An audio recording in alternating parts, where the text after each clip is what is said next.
Good morning everyone. આગળ આપણે ધોરણ 8ની અંદર સવારે ઓનલાઈનમાં એક્ટિવિટી 5થી સમજ્યું છે. તો હવે આપણે એક્ટિવિટી 5ને યુટ્યુબ દ્વારા સમજીએ.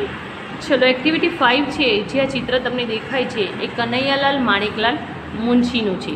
અહીંયા એક્ટિવિટી 5ની અંદર આ ટોટલી અહીંયા જે સાલ અને એમના કાર્યો જે લખેલા છે એ કનૈયાલાલ મુનશીની જીવનરેખા આપેલી છે. તો આપણે એને વાંચીશું.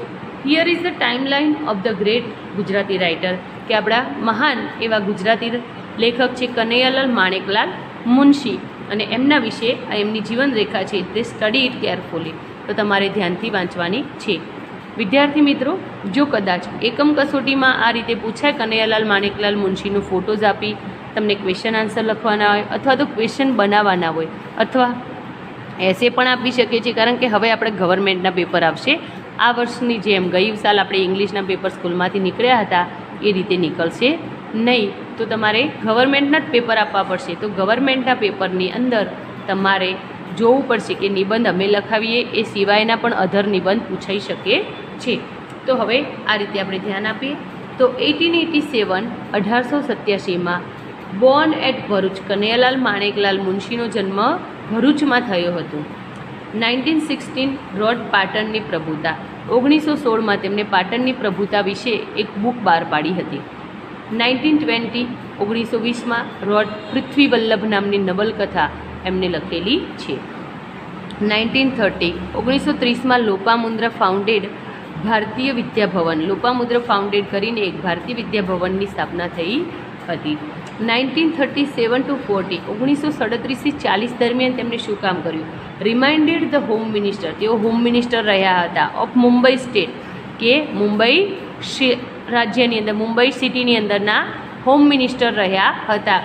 એજન્ટ જનરલ તરીકે ઓફ ઇન્ડિયા, ભારતના એજન્ટ જનરલ તરીકે હૈદરાબાદ સ્ટેટ કે હૈદરાબાદ રાજ્યની અંદર એન્ડ ઇલેક્ટેડ મેમ્બર, એટલે કે તેઓ સભ્ય તરીકે ચૂંટાઈને આવ્યા હતા ઓફ લેજિસ્લેટિવ કાઉન્સિલ, લેજિસ્લેટિવ કાઉન્સિલના એક મેમ્બર તરીકે તેઓ હૈદરાબાદ સિટીની રાજ્યની અંદર મુંબઈ સ્ટેટના આધારે તેઓ હોમ મિનિસ્ટર તરીકે રહ્યા હતા.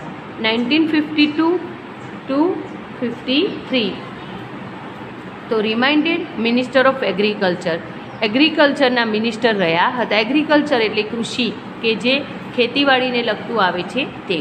1952 to 57 રિમાઇન્ડેડ governor of Uttar Pradesh, ઉત્તર પ્રદેશના ગવર્નર તરીકે પણ રહી ચૂક્યા છે.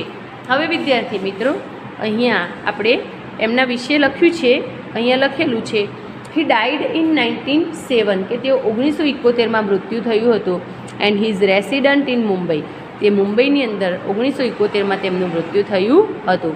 સપોઝ કદાચ યુ મેટ હિમ, કદાચ તમે લોકો તેમને મળી શક્યા હોત, તો when he was the governor of Uttar Pradesh, ક્યારે તમે મળી શક્યા હોય કે જ્યારે તેઓ ઉત્તર પ્રદેશના ગવર્નર સરકાર તરીકે રહી ચૂક્યા હોય. What question would you ask him, તો તમે તેમને કેવા પ્રશ્નો પૂછો? તો આપણે એમને કોઈ પ્રશ્નો પૂછવા હોય તો કેવા પ્રશ્નો પૂછીએ? તો આપણને પ્રશ્નો પૂછવા હોય તો પહેલાં તો આપણે પૂછીએ કે ગવર્નર તરીકે તેમની શું ફરજો હોય છે, ડ્યુટી શું હોય છે. પછી પોલિટિશિયન એમને શા માટે ગમ્યું, અથવા તો પોલિટિશિયન વિશે તમે કંઈક પૂછી શકો કે પોલિટિશિયન વિશે શું કહેવું છે, અથવા તો એમના કોઈ અનુભવ કે આ પોલિટિશિયન તરીકે રહી ચૂક્યા, કોઈ આ લેખક તરીકે તેમના રહી ચૂક્યા, તો એના વિશે તેમને કોઈ બુક લખી છે.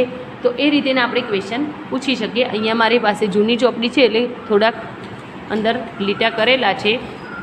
તો આપણે પહેલો તો એવો પ્રશ્ન પણ પૂછી શકીએ. તો આપણે એવો પ્રશ્ન બનાવીએ કે અહીંયા આપણે ચેકી નાખીએ છીએ. કોઈને પ્રશ્ન બનાવવો હોય તો મારે એવું કહેવું છે કે what would say about politician, કે રાજનીતિ વિશે તમારે શું કહેવું છે? પોલિટિશિયન એટલે રાજનીતિ, કે શા માટે તેમને પોલિટિશિયન્સ ગમે છે. પછી સેકન્ડ ક્વેશ્ચન છે what are the duties of governor, governor તરીકે તેમની શું ફરજો આવે છે? વોટ આર ધ ડ્યુટીઝ એટલે એમની ફરજો, ડ્યુટીઝ એટલે ફરજો ઓફ ગવર્નર સરકાર તરીકે. પછી આપણે એવું લખીએ કે what would you say about your experience, તેમનો આ એક્સપિરિયન્સ ફોર, આપણે એવું લખી શકીએ vote would you say about your experience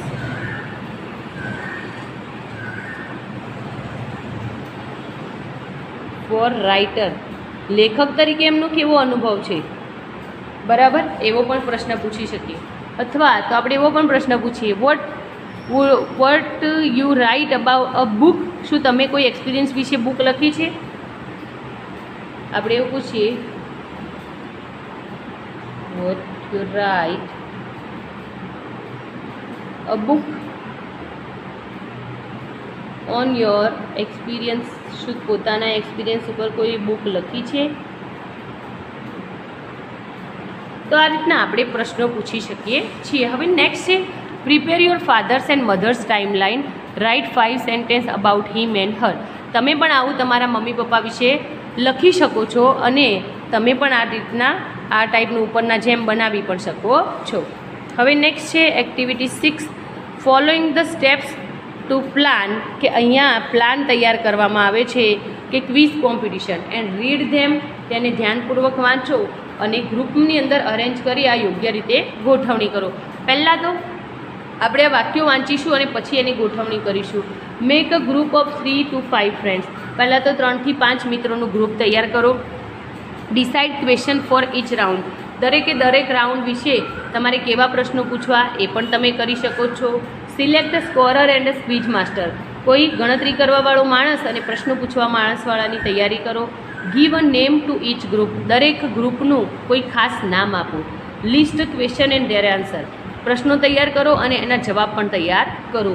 fix the time for each answer. દરેક પ્રશ્નનો એક ખાસ ટાઈમ નક્કી કરો. Give a unique name to each round.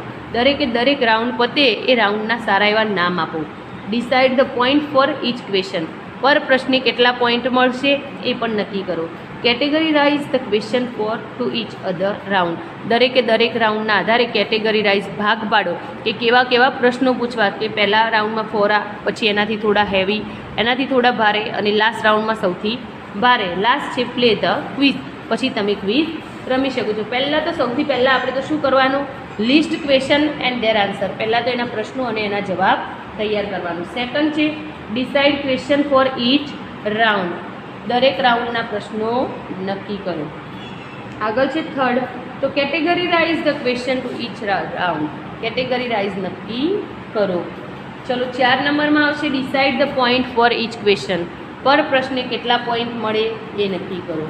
ચલો 5, fix the name for each answer. Fix the time. નક્કી કરો સમય. તો કેટલો સમય પર પ્રશ્ને મળશે. ચલો 6માં આવશે give a unique name to each round. કોઈક ખાસ નામ આપો, યુનિક, એકદમ અદ્વિતીય નામ આપો. ચલો 7માં આવશે મેક અ ગ્રુપ. કે ગ્રુપ તૈયાર કરો. રમવા માટેનું ગ્રુપ તો જોશે, બરાબર. ચલો 8 નંબરમાં આવશે give a name to each group. દરેક ગ્રુપનું નામ જાહેર કરો. કોઈ નામ આપો સારા એવા. ચલો 9 નંબરમાં select a scorer and quiz master. કે કોઈ સ્કોરર, ગણતરી કરનાર, અને એને ક્વિઝ માસ્ટર રાખો. અને લાસ્ટ છે પ્લે ધ ક્વિઝ. આના આધારે તમે ક્વિઝ રમી શકો છો. હવે અહીંયા લખ્યું છે તમારી શાળામાં જો ક્વિઝનું આયોજન કરો તો અહીં આપેલી પ્રવૃત્તિના આધારે 4-5 જૂથો ઉપર જે આપણે પ્રવૃત્તિ સમજ્યા એના આધારે તમે ક્વિઝ ગોઠવી શકો છો. નીચેના પ્રશ્નોના ઉત્તર માટે વિકલ્પ બનાવો. અહીંયા કેટલાક પ્રશ્નો આપ્યા છે તો હવે એના માટેના ઓપ્શન બનાવવાના છે. તો આપણે પહેલાં તો ક્વેશ્ચન વાંચીએ. Who is write the Mahabharata. Mahabharata કોણે લખ્યું હતું? તો આપણે લખી શકીએ છીએ કે વાલ્મીકી, વેદવ્યાસ, કર્ણ, દ્રોણાચાર્ય. તમને જે ફાવે એ લખી શકો છો. તો આપણે પહેલાં લખીશું વાલ્મીકી, વેદવ્યાસ. વેદવ્યાસે મહાભારત લખેલું હતું. દ્રોણાચાર્ય. તમે કોઈ બી નામ લખી શકો છો, અથવા તો કર્ણ. નેક્સ્ટ છે હુ ડિસ્કવર્ડ અમેરિકા. અમેરિકાની શોધ કોણે કરી હતી? તો ઓબામા, એલેક્ઝાન્ડર, શેક્સપિયર કે કોલમ્બસ. અહીંયા આપણે લખીએ એલેક્ઝાન્ડર. બીજું લખીએ ઓબામા. નેક્સ્ટ લખીએ કોલમ્બસ. તો અમેરિકાની શોધ કોલમ્બસે કરી હતી. અને લાસ્ટ લખીએ શેક્સપિયર. શેક્સપિયર એક મહાન નેચર પોએટ કહેવામાં આવે છે. કે શેક્સપિયરની પોએમો તમે એની સ્ટોરી, એના નેચરના એ બધું તમે વાંચો તો તમને ખુશ થઈ જાઓ. બહુ જ સરસ એને નેચર વિશે લખેલું છે. નેક્સ્ટ છે when did the battle of Plassey take place. પ્લાસીનું યુદ્ધ ક્યારે થયું હતું? તો પ્લાસીનું યુદ્ધ આપણને ખબર છે 1757માં થયેલું હતું. તો આપણે લખી શકીએ, ચલો 1757ને આપણે ડી વિકલ્પમાં લખવો છે. પછી અહીંયા 1857, તો 1857માં, પછી 1957, તમને જે ગમે એ સાલ તમે લખી શકો છો. 1875 આ રીતનું તમે તમારી રીતે લખી શકો છો. ચલો નેક્સ્ટ છે activity 6. Now frame question for the option given. હવે તમને ઉપર ઓપ્શન આપ્યા છે એના આધારે આપણે પ્રશ્ન બનાવવાના છે. ફર્સ્ટ છે તાપી, નર્મદા, મહીસાગર અને વાત્રક. નદીઓ આપેલા છે. તો પહેલો પ્રશ્ન આપણે બનાવી શકીએ કે સુરતમાં કઈ નદી છે? ચલો ગુજરાતની સૌથી મોટી નદી કઈ છે? તો આપણે લખી શકીએ છીએ which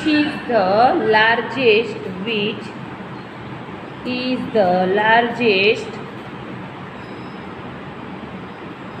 river in Gujarat.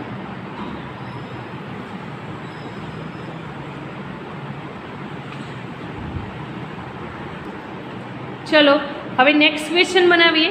તો નીચે લખ્યું છે કલ્પના ચાવલા, રાકેશ શર્મા, સુનિતા વિલિયમ્સ અને યુરી ગાર્ગરે. તો આ બધા આપણે જાણીએ છીએ કે આપણા એસ્ટ્રોનટ છે. એસ્ટ્રોનટ એટલે અવકાશ યાત્રી, કે જે લોકો અવકાશમાં જઈને આવેલા છે.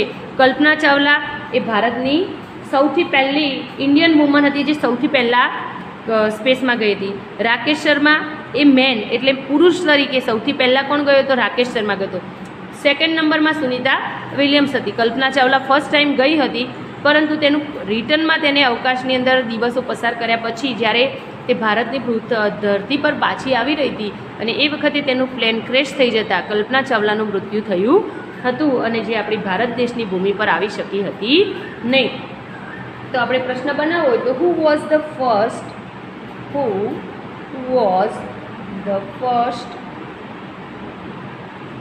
Indian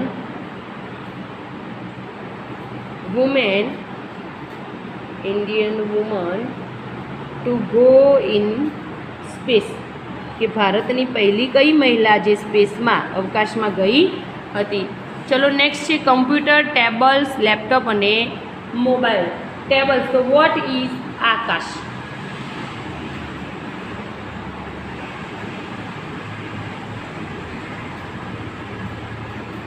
અહીંયા આપણે જવાબ લખી છે કે કલ્પના ચાવલા, નર્મદા.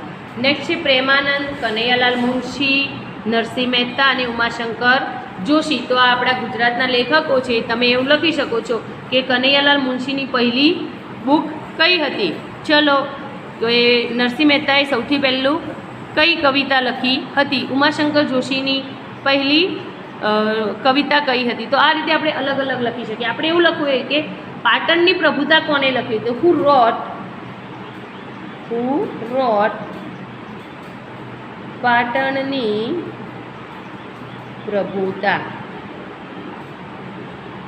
પ્રભુતા કોને લખી હતી? નેક્સ્ટ છે સોલર એનર્જી, પેટ્રોલ, ઓઇલ અને કોલ. તો ચલો સૂર્યમાંથી આપણને શું મળે છે? જમીનની અંદરથી આપણને કઈ ખનિજો મળે છે? તો જમીનની અંદરથી મળતી ખનિજો પેટ્રોલ, તેલ અને કોલસો છે. જ્યારે સોલર એનર્જી જે આપણને સૂર્ય તરફથી મળે છે. તો આપણે લખી શકીએ છીએ કે સૂર્ય તરફથી આપણને શું મળે છે? તો અથવા તો એવો પણ પ્રશ્ન બનાવે છે કે નીચેનામાંથી કઈ વસ્તુ જે સૂર્યના કિરણોમાંથી મળે છે, જનરેટેડ ઉત્પન્ન થાય છે? સૂર્યના કિરણમાંથી નીચેનામાંથી શું ઉત્પન્ન થાય છે? Solar energy. તો આપણે લખીએ, પ્રશ્ન બનાવીએ, વિચ ઓફ ધ ફોલોઈંગ એટલે નીચેનામાંથી which of the following is generated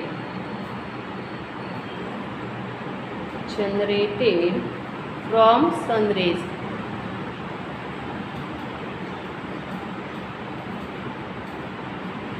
ચલો સૂર્યના કિરણોમાંથી શું ઉત્પન્ન થાય છે? ચલો નેક્સ્ટ છે સીએનજી, એલપીજી, પીએનજી અને પેટ્રોલ. આ ગેસના નામ છે. તો હવે આપણે એવું પ્રશ્ન પૂછવું કે ચલો વ્હીકલની અંદર કયો ગેસ વપરાય? તો તો સીએનજી. ચલો, રસોઈ બનાવવા માટે આપણે કયા ગેસનો ઉત્પન્ન કરીએ? તો એલપીજી. એલપીજીનું પૂરું નામ છે લિક્વિડ પેટ્રોલિયમ ફાઇડ ગેસ. તો આપણે એવો પ્રશ્ન પૂછવો છે કે વિચ ઓફ ધ નીચેનામાંથી વિચ ઓફ ધ ફોલોઈંગ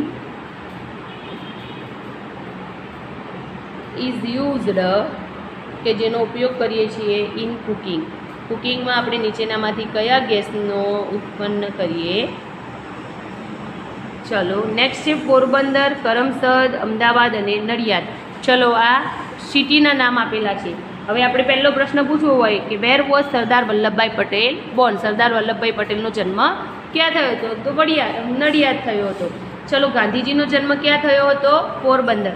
ચલો, વેર ઇઝ સીદી સૈયદની જાળી? ચલો, સીદી સૈયદની જાળી ક્યાં આવેલી છે? તો અમદાવાદની અંદર આવેલી છે. તો આ રીતેના પ્રશ્નો આપણે લખી શકીએ છીએ. આપણે પ્રશ્ન બનાવી શકીએ વેર વોઝ ગાંધીજી બોર્ન?